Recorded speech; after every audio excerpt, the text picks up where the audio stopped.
Hi, I'm Sue Elliott. And I'm Ed Holen. In this special three-part series of the Olympia Insider, we've been looking into a very complex issue of legal guardianship and its alternatives. In the first part of our series, we found out what legal guardianship actually is. In the second part, we focused on the many alternatives to guardianship. And then in this final part, we're going to identify and talk about what the individual rights are.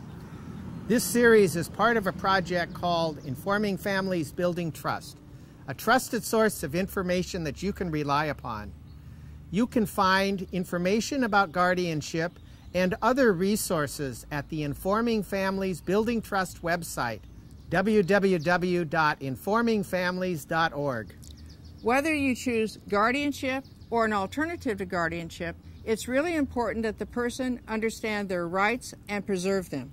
For perspective on this, we went to Vicki Foster, who's a member of the advisory committee of the Office of Public Guardianship.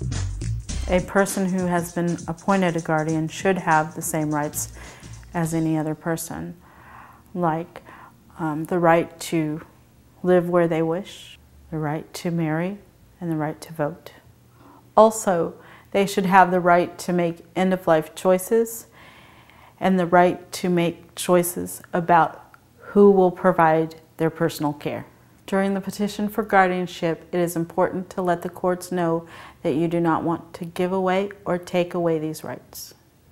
If you're thinking about becoming a guardian, make sure that you get to know the individual as a person, so their rights and wishes are respected and protected. In the end, it's all about what is best for the person with a developmental disability. When it comes to guardianship and its alternatives, one size does not fit all.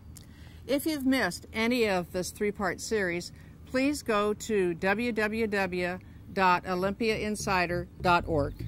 You can also find them online at Informing Families Building Trust, along with other information about guardianship or other services, policies, and resources that might affect your life. We thank you for joining us for another edition of the Olympia Insider.